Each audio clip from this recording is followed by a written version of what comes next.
One of the most common goals that hitters have that I work with is to increase their power at the plate.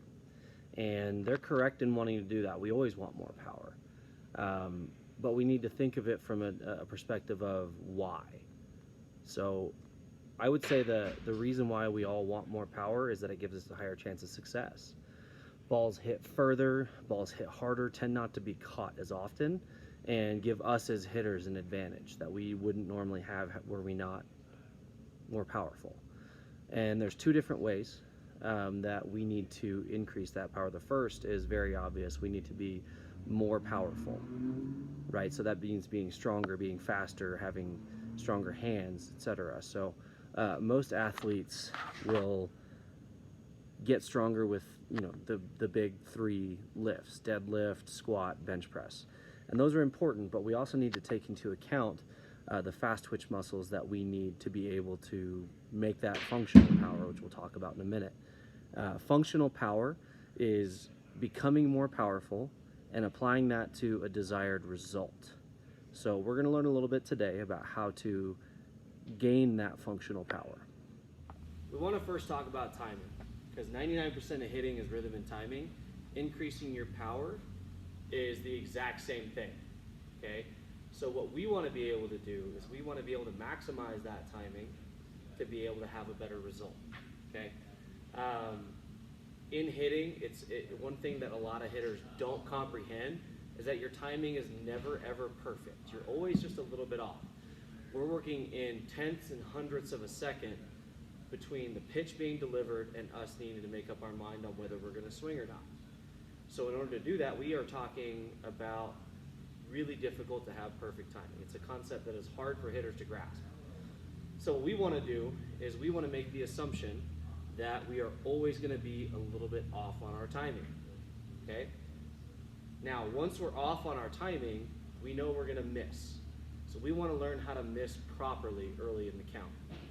So as you'll see, I usually work with the tee right here in the middle, okay? Right in the middle of the plate. I always work with a plate. The reason being, it helps me to reinforce my mechanics on a perfect timing swing. So when I start my rounds, whatever drills I'm doing, and when I do this with the kids, I always start right here to get the swing in line, the mechanics where we want. And I'll be hitting line drives just right off the back wall. So assuming I'm already done with my load drills and everything else that I do to warm up, get started, load, line drive after line drive, right up the middle, okay? That becomes my perfect timing mechanics, okay? If we know that we're gonna miss, and we're trying to miss out front just a little bit, right? Because that's where extension happens. We know that we're faster, so then our miss becomes right here in front of the plate just a little bit, which is where damage happens. If we train up here, then our miss, which happens more often than not, happens up here, which is where a lot of rollovers, pop-outs, strikeouts happen. So we're trying to get that miss here, okay? So we work our mechanics to be in line right here for perfect timing, and then once we've done that, we go and do what we call testing our miss, okay? The reason why the miss becomes out front,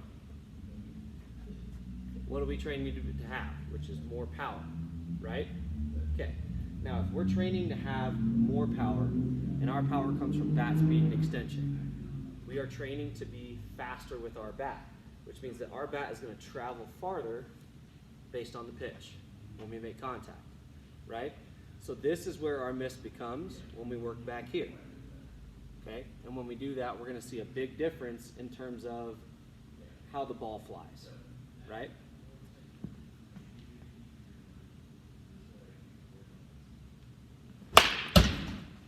So same mechanics there that I just used, okay? But all of a sudden my ball, instead of a line drive over the pitcher's head, is now sailing into the gap. It's now sailing over the center fielder's head, okay? Now we do that because honestly working middle is the best way to be able to test our mechanics, all right? One thing a lot of hitters also don't take into mind is the spin of the ball.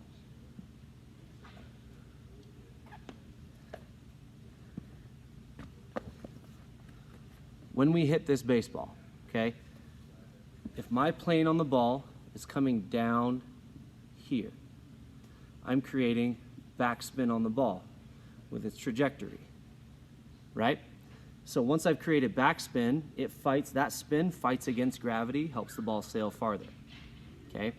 Topspin will cause the ball to have a hump in it on a line drive or a lot of ground balls, okay? That's not functional power. That's hitting the ball hard, but not getting the result that we want out of it, okay? Being able to hit those backspin line drives is what turns into damage in a game, right?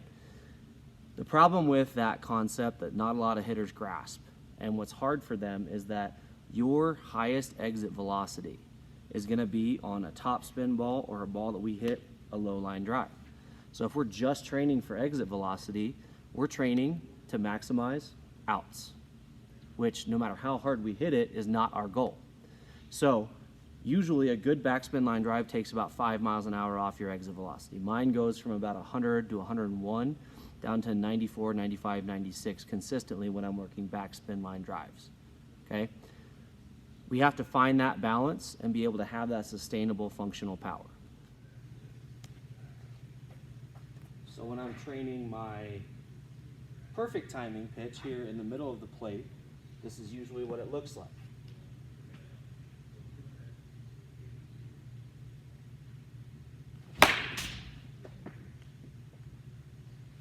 Okay, so you have a line drive right over the pitcher's head. Now when I switch that up and I go test my miss,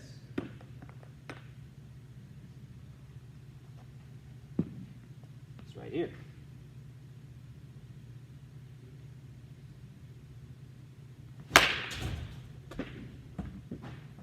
See, ball flight trajectory is much different. A lot of folks equate that trajectory that I just talked about to launch angle, which it's a misguided term. You know, to me, launch angle, if we train for it, leads to a lot of pop-ups and a lot of rollovers and just lack of production in general. We at Lion Drive like to teach that home runs are accidents. They're good accidents, but they happen as a result of a correct approach, okay? So we're always constantly testing that miss. We're always doing what we need to do from that front to be able to say, you know, this is where my mechanics are right now. This is the result of me missing a little bit out front, okay? And then we train to be faster and we adapt our approach and how we see the ball to be able to attack it properly. So that's kind of step one when it comes to translating becoming more powerful to how we do it in the box.